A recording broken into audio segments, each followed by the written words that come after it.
This is the Daily Saints Pod with Zach and Greg. Hello and welcome back once again to the Daily Saints Pod, episode number 488. My name is Greg, and once again today joined by my good friend and wonderful co-host, Zach. Mate, how you doing? You're good? Yeah, not too bad, mate. Just enjoying some annual leave, to be honest. Had a bit of time off, enjoyed my birthday. Thanks for the well wishes for my birthday, appreciate that. And just chilling out. I had some plans yesterday, which obviously tied me up, so I couldn't record with you.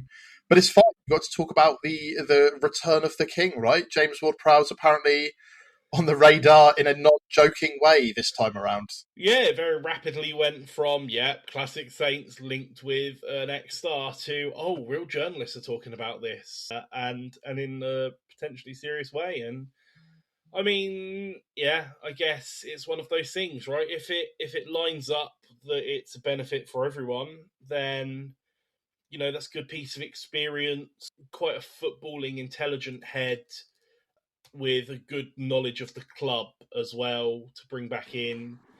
I mean, if it's the Oriol Romeu style feel-good signing and not seen as a Shea Charles replacement, then happy days, right? I think it's going to be somewhere in the middle. I think it makes more sense, at least from a footballing aside, that makes more sense than, say, Theo Walcott and Romeu being brought back in, where they were kind of brought in for the last year of their career. I mean, arguably, we've missed out Adam Lallana from that list as well, right? Where he's just sort of brought in for the sake of it. And, I think that there is probably going to be a idea that he will play more.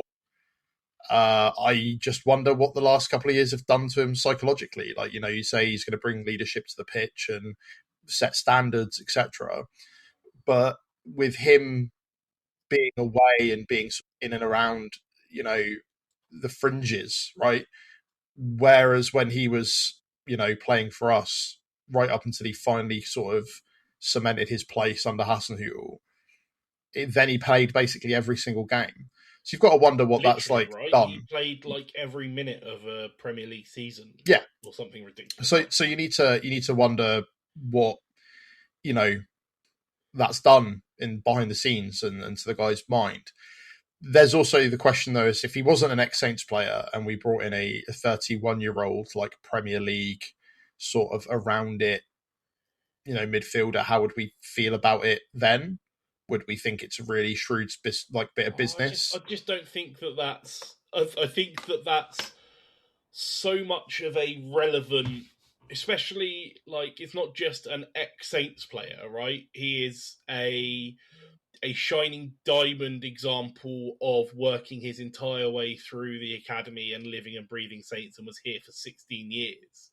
It's not just he was here for a couple of years, so he's good.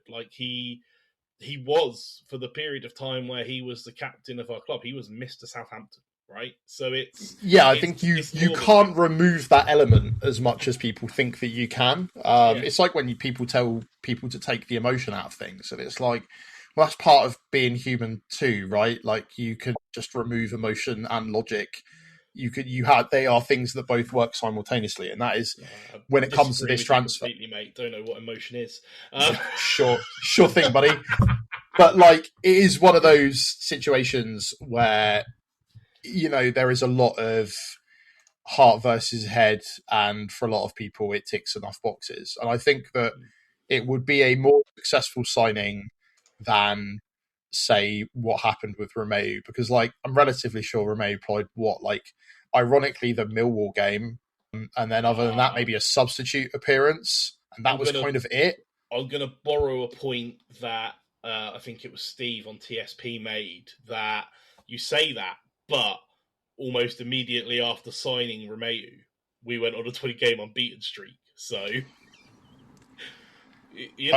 okay. Causation, correlation, who's to say? Right. Well, I guess that fly I accidentally crushed is also the reason why, right? No, but I mean, there is more to a dressing room and a group of players than the 90 minutes we see on a pitch every week, right? You could have paid for everybody to have an individual psychologist every minute of every day that they needed than pay the wages of Romeu during that time. No, That's where I'm at in the nicest possible way. Mate, I have met a few psychologists and they're on some pretty big money. So look, if it's the sort of signing where if he has the effect that it's possible and potential for him to do and have that boost of morale to the team and that bringing up and do I think he's going to come in and be a regular starter for us? No, not at all. Do I think that there are moments in a game where being able to bring on a player, even at his age, a player of his quality and experience will be a boost? Yeah, I can see that.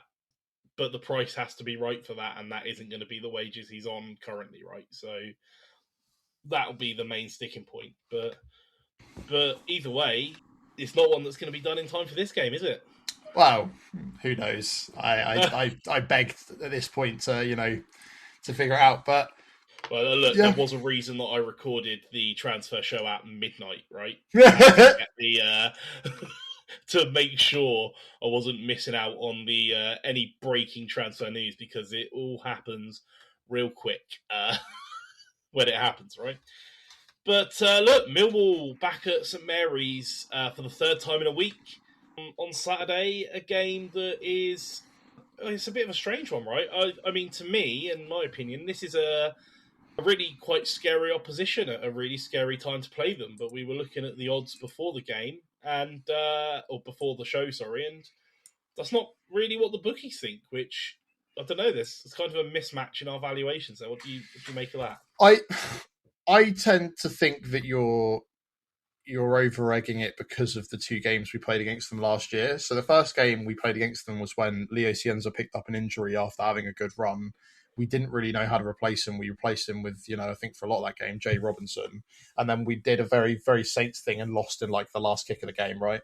So we could have managed to pick up a draw. And when we played them against St Mary's, I kind of expected, at that point, we were far more into what we would consider to be Tonda-esque team. But we actually weren't. We were still playing a back five at that point. We also still had Bazunu in goal because it was literally the 1st of January, so it was New Year's Day. We also had Adam Armstrong come on for the last 30 minutes of the game, replacing striker Cameron Archer, which shows you what our striker options were, because other than Adam Armstrong, it was him. That was it. The only bench on the bench you had Jay Robinson, who obviously we now know is in Italy, Barnaby Williams. But again, back five we were playing at that point. Jalert played, I want to say, like 60 minutes of this game, and then was eventually replaced by Tom Fellows. Cienza was essentially playing right at the top with, and was replaced by natural position of right back there. Yeah, so. Exactly. and again, Leo Cienza being replaced by Finn Azaz, which we know that that's not really the best way. The only thing that isn't really hugely different at that point was Flynn Downs was playing alongside Cam Bragg, and Yanda managed to come on for Flynn for the last 5 minutes. The defence isn't that different. Obviously, Breeb wasn't back yet. Obviously, he came straight in against Pompey. So yeah, it was just a bit of a weird one. Like, we weren't the team that we are now. We didn't have a striker like Carl Larin. We didn't have a goalkeeper like Peretz. And I know that some people tried to give Peretz a hard time after the 4-1 loss in the midweek, but quite frankly, like, most of those goals were, bar maybe Bowen's, which was just Bowen doing Bowen things. A vast majority of them were the 4 guys in front of you should have done basically anything, right? And, tried his best with it. But in this game, from a stats perspective, we had 66% of the possession, but only the same amount of shots as Millwall, but only 2 shots on target. And I think with Carl Larin and like the form that you've got sort of Azaz and Cienza that are into now, I don't think that it's going to be the same sort of outcome. It just depends whether or not we can survive getting kicked. But I can understand why the odds are still in our favour, despite the fact that Millwall have won their opening 2 games. Yes, they were a playoff team, but that's the thing, right? Because it's that's one of the factors. Obviously, how we did against them last season does play on my mind for sure. But also the form they're in at the moment, right? They're top of the league, 2 games, 2 wins, no goals conceded. and is it 5 goals, 4? It's scary, right? Like, that's good form. That's good numbers. They are really doing a good job, and that, I mean, 0 goals conceded is the one that jumps out of me. If they're a really tough defensive team that's tough to break down, even with the form that Laren's in, that's something that historically we don't really do very well against, right? Yeah, true. But we're just going to have to, give it our best go and hope that it ends up going well. But, we are all aware of the fact that there's transfer business to be done. We're all aware that there's gaps in the team. Obviously, there was hope that Yanda would be back this weekend. He wasn't, or this weekend just gone. Then there doesn't seem to be a chance. I think it still seems to be touch and go right up to this weekend, which means they're still going to kind of put together a midfield. We haven't replaced Shea yet. As you pointed out, Ward-Prowse isn't a real Shea replacement. Even if we get somebody in today, they're probably not going to be ready in time for tomorrow. And if they are, it's going to be surprising if they start or if they're even involved. So, it's going to be a struggle because we're also in a state of flux. And I think that the biggest problem and the biggest enemy we've had with the sort of fast start we've wanted to make is the transfer window. And, you've got a lot of noise on the social media with people talking about how sort of like, oh, we were promised that we were going to have a really exciting team before the end of the window. And people seem to not remember the window is still open. And the reason that will be doing all of this last minute business is, as we keep trying to point out constantly, we are essentially dealing with gigantic housing chains, right? So, for example, the target that Aston Villa had for centre back instead of Taylor Harwood-Bellis has now gone to Crystal Palace, which will probably reignited those talks, which means that they're probably actually willing to pay closer to the price we want, which means that we don't know what's going on there. Yeah. We are supposedly bringing in another centre back that isn't actually there to replace Stevens or Taylor Harwood-Bellis. It's supposed to be a replacement for Kwasi, who might be going out on loan. We still haven't heard what's going on with Sugawara or Ramsdale. I know that you've pointed out that they've been some tenuous links to sort of like Italy and, and for Downs, for example, America. But that's I could just say that on Twitter. Right? Yeah, I could say that on Twitter and it could probably generate a rumour. The only link I managed to find, and I talked about it in yesterday's transfer show, mate, was Aaron Ramsdale has interest of clubs from abroad. Yeah, probably Turkey, because that seems to be... Somewhere on the planet will take him. Somewhere else might want to bring in Ramsdale, who, I think a fan pointed out that, it's like, oh, you'll be off soon anyway. He's like, oh, I'm going to stay. And it's like, well, it's a bit... I mean, everything else last season, this, that, and the other is kind of... It's a bit late for all of that now to have that sentiment, but also that creates a whole other difficult problem, because what happens if we end up in a situation where he's here and we end up with George Long, Ramsdale, and Peretz, and he is the third choice goalkeeper on probably the highest wages in the entirety of the squad. And, you might be saying, well, this isn't a transfer episode. You were too busy and you missed out on that. But I think that it plays into how this weekend is going to go, because, I don't know how busy Millwall have been in the window, but they seem to just kind of be cracking on. Whereas with us, we are the victim of our own success. They've been pretty settled. They obviously had Barry Brannan leave after arriving in January, but not a huge amount of outs really, and that's part of their benefits, right? That's part of why they've managed to do so well. They're still very similar team to that got to the playoffs in that push before. So yeah, it is going to be tough, I think. And I guess also, are we as eager as I am to brush it off as it's just a cup, doesn't really matter, no one cares? I mean, only supposedly 15,000 in attendance on Tuesday night, although that number seems high. It doesn't matter, doesn't it? Is it as easy to brush that off and try and get back to winning ways straight away? It's important to, right? But is it easy? Well, this is the problem that if we've talked about a lot, and whether it meant more to West Ham and to us, and clearly the answer to that was West Ham. And we did start playing some senior players towards the end, but you would have probably been better off just playing the entirety of the B team and not really swapping them out and losing. I wonder if we'd have actually done better, to be perfectly honest, rather than sort of trying to fanny about at the end of the game.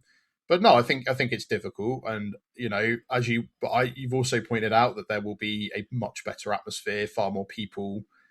It will be significantly more buzzing at the weekend, and that means that there comes with a level of expectation. People will turn.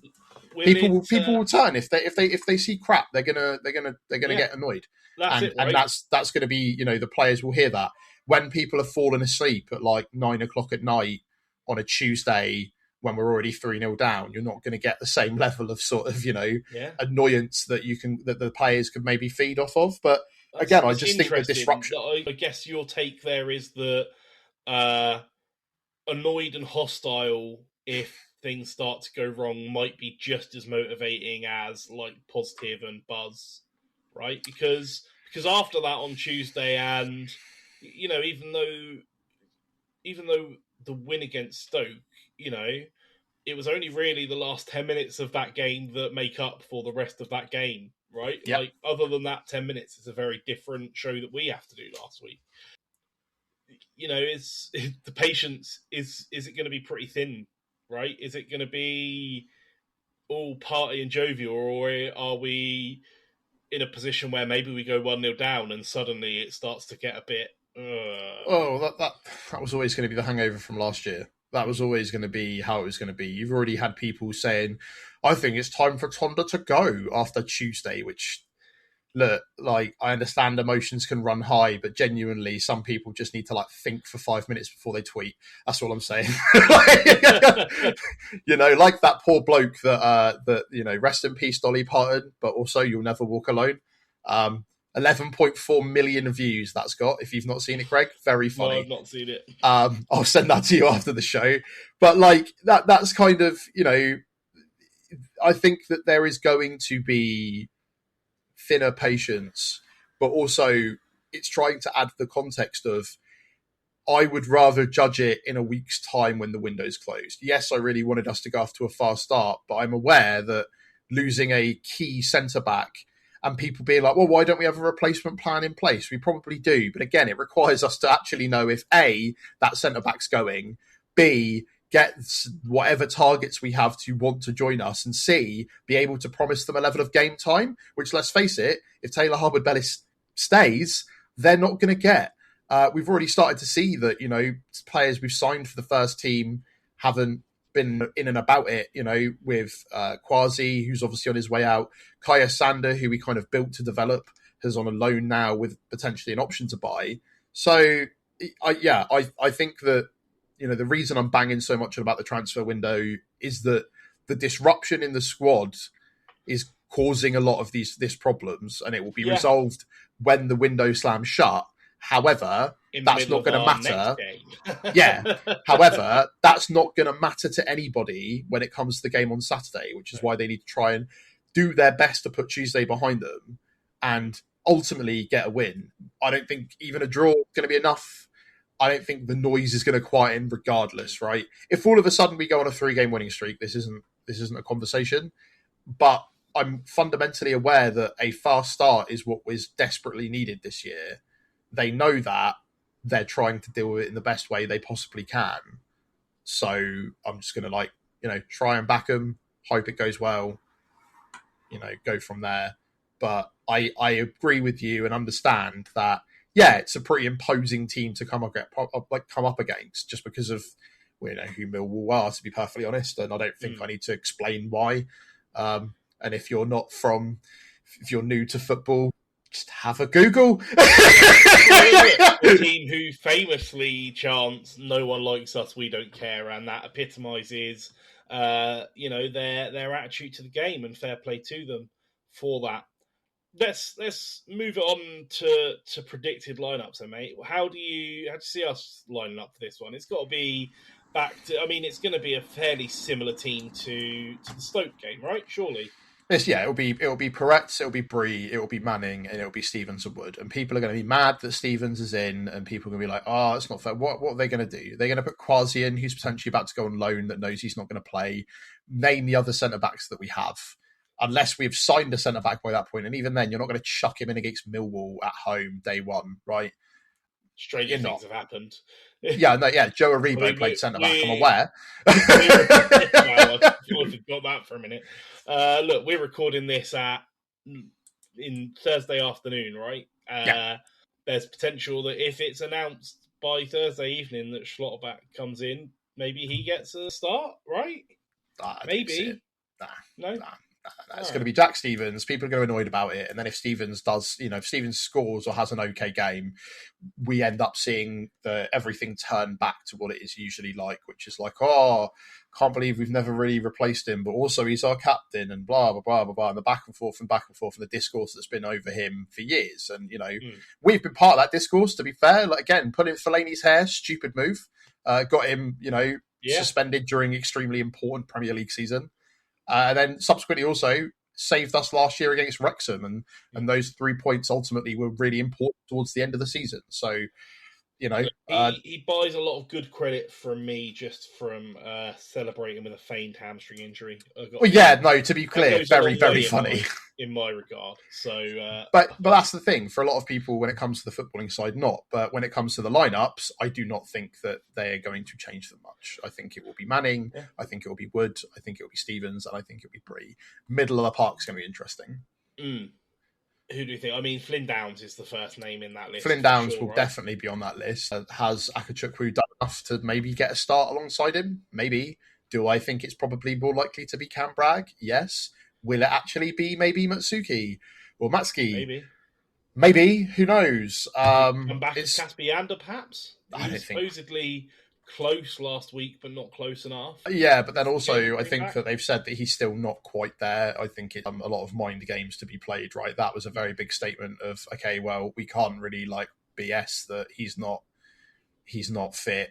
So, they're going to know when he doesn't show up to the hotel, etc. Or no, he doesn't show up on match day, that most likely he's not playing. So we may as well just tell them all and then just leave them trying to figure out who's going to start in the middle.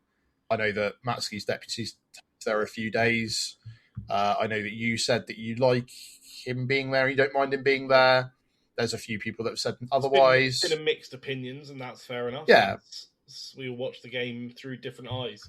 If we all had the same answers, managers wouldn't get paid the money. No, you could just have all of the fans vote which players would play, and then you'd end up with that situation that England ended up with the golden generation, which is we all want to put our favourite players on the pitch, and then it doesn't matter if they don't actually play well together, right? So yeah, I'm not entirely sure. I don't think it will be Yander. I don't think that he's ready. If he is, that'll be really, really good, and that'll be an absolute boon to the squad. I think that the likelihood is maybe Bragg. Yeah, I think the most likely combo is Bragg and Downs. Yep. So, moving on up. Then, Zaz, Cienza. Yep. Maybe do you think Fellows? Start? I think so. Fellows. I think he probably deserves it, but I think it'll. I don't know if it'll be Fellows or could potentially be Matsuki. I don't know. Again, Fellows' distribution's been good. I think that he's struggling, and considering he was given some opportunities to get himself into the first team, I don't know if he's taken them as much. I don't know. I think maybe we need to strengthen that position, but people seem to not really care about that position at all. Maybe it's just he just requires a little bit more growth, but it's a conversation me and you've had a lot of times, and I know that you have, and you can say that you don't, but you do. You have a bias from the fact that you like the Baggies, and he came in, and you're like, oh, he's going to be a fantastic player for us, and assisted a lot last season. It's just I think that people are still expecting a little bit more maturity in his game by playing with us for a year solidly. Yeah, I mean, also the thing is, when he has had those spells where he does play incredibly well and have excellent games, as a team we look considerably better as well, right? I think Tonda brought it up in a presser. His game against Stoke last year was incredible, and we as a team, absolutely smashed it. But because of that, as well as that, yeah. So it's in there. We just need to unlock it more consistently. Yeah. Simple as that. And I think it depends. Maybe that comes at this game. I don't think I'd be unhappy with either Fellows or Matsky. I think the issue is going to be physicality, right? That's going to be the thing that Millwall bring to the table, and that means that we're already going to struggle with Leo on the left because and that's no disrespect to him. It's just that they are going to take him out constantly, and they know that he goes down. And the problem is that Fellows is quick, but is also one that's prone to get wiped out pretty quick. So that's the only reason I'd put Matsky there instead. If I'm being honest, everything else is just discussion around the discourse. Now, who starts in the striker position? For me, Larin, obviously. Physicality, we want to get goals early. We want to, we want to at least get, we want to get a goal early. Obama has that too, but he started Tuesday night. We know he's the understudy, so it's going to be Larin. I fully believe we are back to Larin will start today. So Mubama will start Tuesday. This is just we're back to Saturday Tuesday squads here. Is that where we're at now? Yeah. Right, cool. We're at A and B team. but maybe not the entire squad, but definitely in that striker position. That's how I expect it to be rotated. Because we saw on Saturday Larin start to flag and start to tire.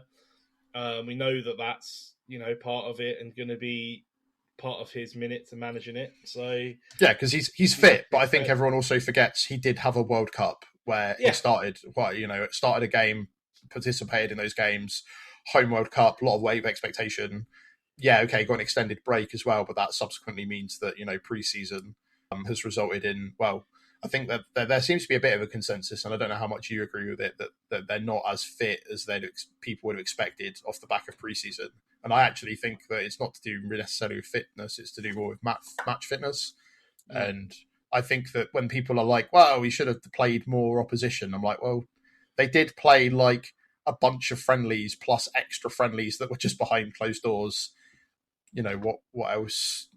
I don't know. That's just a thing I've noticed that part of the discourse around the club recently, which the fact there is discourse says a lot, which is why I think this is going to be a big, important game, right? Yeah, for sure. So with all of that out of the way, let's have a little look at the history and the stats and what we think is going to happen. So, look, of 12 recorded matches in the dataset, I am looking at 5 wins for Southampton, 4 draws, and 3 wins for Millwall. So, a fairly even spread, leaning towards favouring us. The analysis I'm looking at has a little graphic with will Saints score and will Millwall score. So will Millwall score is a medium chance because Saints have only kept clean sheets in 30% of matches and Millwall have scored in 80% of matches. And will Saints score is uncertain because although Southampton scored in 90% of matches, Millwall keep clean sheets in 60%.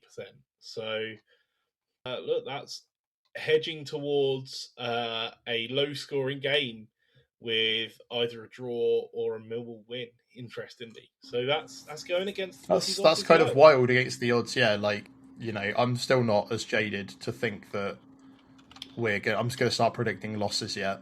That's kind of where I'm at. I still feel like it's well too early in the season to start being that miserable. Yeah, I respect it. So, what are you thinking, mate? What number are you going to put on it?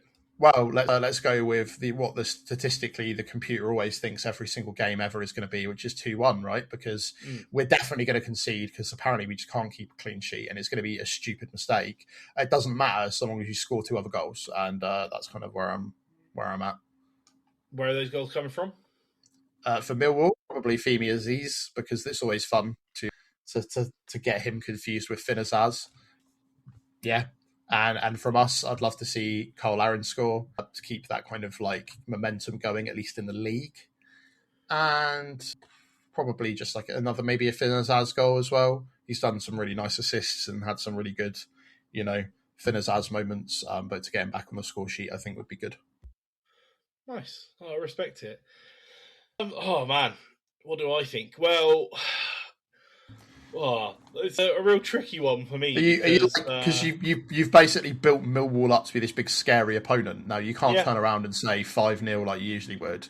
yeah, You can maybe say 1-0, but the problem with 1-0 means that you think that we've we're got going to to keep a keep a clean clean sheet, sheet. which we're not going to do. So you're either going to land on 2-1 the same as me, which is awkward because you don't like to predict the same as me, and that means that if not, you've got to be more depressing and have a draw, which will be Yeah, 1-1, and that that's is awful for you. exactly how my head is Yeah, thinking. One all is the outcome here, and I hate it, and I just don't know if I it for can bring you by myself to saying predict 2-1. that. So let's say 4-2. Fine. I'm all for Uh, it. It's a we're very sort of just Saturday show, man. yeah, it's just gonna open up, and we're gonna have a flyer of a game, and maybe we go 2-0 down, and then come back and win 4-2. Right, just That would have be a crazy. crazy game like that. That would That would be be popular. interesting. Against a team they're yet to concede. Interesting. Yeah, Okay. exactly. And then we're going to have goals from Don't you dare say it. Larin, Mubama, uh, Azaz, and Bree. Good, right. By not saying the by not invoking the voodoo curse of Tom Fellows, you might actually be able to predict slightly better. So Yeah. I'll take it. So 2-1 for me, 4-2 for you. Yeah. No draws yet, no losses for predictions. It feels like 1-all's probably more likely though. So yeah, it's one of those things that like ever since me and you have both started using Finalysis, it's kind of completely ruined my ability to have an accurate prediction on that platform at all.